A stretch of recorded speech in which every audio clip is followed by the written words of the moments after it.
I greet you as the chair of today's meeting, Mr. Chairman. We are grateful for its convening on such an important topic as maritime security. We thank today's briefers for the information provided. Challenges and threats at sea are becoming increasingly diverse. Some of them, including piracy and the link between crime and international terrorism, indeed fall under the competence of the Security Council. Active measures taken in accordance with its central role, including the adoption in December 2008 of Resolution 1851, establishing the contact group on piracy off the coast of Somalia, have in general made it possible to curb the phenomenon of rampant piracy in the 21st century. Measures were also taken to strengthen the naval and law enforcement capacity of a number of regional states. Dozens of pirates were detained and brought to criminal responsibility.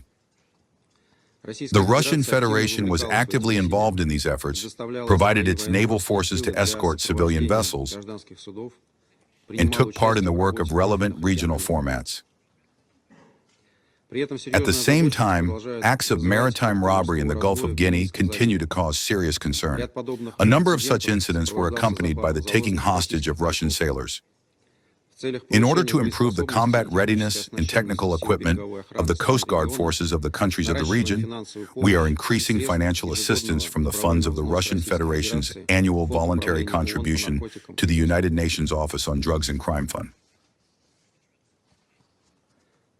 As for terrorism at sea, in its pure form, it is a great rarity. Of the high-profile terrorist acts of this kind in recent times, one can mention perhaps only the blowing up of the branches of the Russian gas pipelines, Nord Stream 1 and 2 in the Baltic Sea in September 2022. This incident, which became possible, as we all understand, under the conditions of the frenzied anti-Russian course of the previous American administration, led by Joe Biden, undoubtedly created serious risks for international peace and security. At the same time, any of our attempts to initiate an independent international investigation of this criminal act or to take other measures through the Security Council were invariably blocked by its members from among the Western countries, which once again makes one think about the circumstances of the preparation and execution of this act of terrorism. In support of their position, they, as we all remember, referred to complete trust in the national investigations of Germany, Denmark, and Sweden, expressing in advance boundless confidence that they would be effective and reliable. As is known, the effective investigations of Denmark and Sweden ended with a zero result. The German authorities, however, continue to drag out time and consistently evade providing substantive information about the course of the investigation, both to the Security Council and to the entire international community, which fuels various kinds of insinuations and absolutely implausible versions in the international media. However, no matter how Berlin and those who are artificially restraining the publication of the German investigation may contrive, the truth will still come out, and all the guilty will be found and punished. Mr. Chairman, turning to the issues of maritime crime, we would like to emphasize that they do not fall under the competence of the Security Council. They should be addressed by other specialized international structures.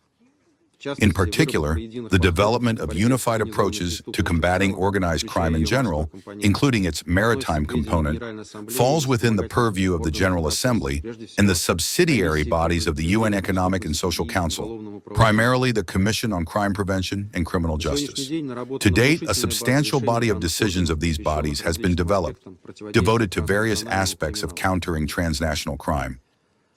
In addition, an entire system of specialized organizations has been established and is functioning successfully, including Interpol, whose Secretary General is present in our hall today, intended to enhance the effectiveness of international cooperation in responding to such threats. It is also difficult to overestimate the importance of bilateral cooperation in the format of providing mutual legal assistance in criminal matters. Without it, it is impossible to seriously combat transnational crime. It is extremely important that this mechanism operate on a clear and predictable basis, without politicization and double standards. As is well known, there are serious problems with this today. Requests from the competent Russian authorities in most Western countries are not fulfilled, even in cases when this is directly provided for by the provisions of relevant international treaties or Security Council resolutions. This is done exclusively for political reasons. As a result, transnational crime benefits, enjoying complete impunity. In the note for today's meeting, the factor of climate change is mentioned. We would like to emphasize that its monitoring, the development of response and adaptation measures, also do not fall under the competence of the Security Council. For this, specialized mechanisms have been created and are functioning on the basis of relevant international legal instruments. First and foremost, the 1992 United Nations Framework Convention on Climate Change. We consider attempts to use environmental issues as a pretext for strengthening measures in the sphere of security unacceptable. In general, it has to be stated that the topic of climate change is increasingly becoming a hostage to various kinds of political speculation and speculative constructions not supported by either theory or practice. In contrast, the damage to maritime trade, freedom of navigation, and the stability of global supply chains from the unilateral coercive measures of Western countries is absolutely real. This instrument is used by them in violation of international law to maintain their own dominance and to engage in unfair competition by non-economic means. The stability and predictability of maritime logistics are important for all countries, and for small island states or coastal developing countries, it is in general a matter of survival.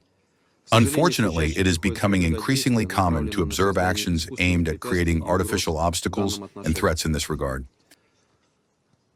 Unilateral coercive measures are a priori illegal. Their use contradicts international law. This fact does not prevent states using unilateral coercive measures from referring to attempts to circumvent such, I repeat, absolutely illegal measures in order to attach to vessels the label of belonging to the so-called shadow fleet. I would like to emphasize that this term has no legal nature. There is no transparent international mechanism behind it. In other words, it is nothing other than arbitrariness on the part of Western countries, which conceals the desire by any means to maintain their dominance in the world. In practice, such actions only lead to the complication of logistics and the increase in the cost of goods for the end consumer. As a result, developing countries suffer the most from all of this. Mr. Chairman, when considering the issues of maritime security, we cannot fail to mention the actions of certain states aimed at escalating tensions in regions often located thousands of nautical miles from their own borders. They are presented as naval operations in support of freedom of navigation, although in practice they are outright provocations. Particularly dangerous are the increasing cases of encroachments by Western countries on fundamental maritime freedoms, including the freedom of navigation, the right of innocent passage, and the right of transit passage. At the event of the Greek presidency of the Security Council in May, we spoke about the outrageous actions of Estonian patrol ships that attempted to seize by force a tanker sailing in international waters. On that occasion, 2 attempts were made to land boarding groups from a helicopter, and a boat of the Estonian naval forces literally tried to ram the tanker. All of this was under the same pretext I mentioned today of combating the so-called shadow fleet, which has no basis whatsoever in international law. As is known, the 1982 United Nations Convention on the Law of the Sea contains an exhaustive list of situations in which it is permitted to stop a vessel flying a foreign flag for inspection. Neither in this list nor in the convention as a whole is there a single mention of the so-called shadow fleet. The inviolability of maritime freedoms, as well as the principle of the exclusive jurisdiction of the flag state over a vessel in international waters, are of key importance for ensuring the stable and predictable functioning of the system of international maritime trade. In this regard, the actions of Estonia and its European support group have created an extremely dangerous precedent. If other states follow their example, global supply chains will be disrupted and maritime trade will come to a halt. The use of NATO naval forces and assets for such illegal actions is a direct path to military escalation and the creation of new risks for maritime security. Mr. Chairman, in conclusion, I would like to touch upon the initiative mentioned in the note for today's event to establish an international body on maritime security.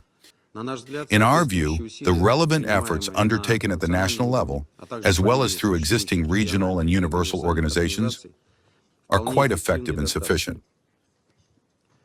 We call on everyone to focus on improving them where necessary and not to complicate the context for their implementation, including through the unlawful steps I have mentioned.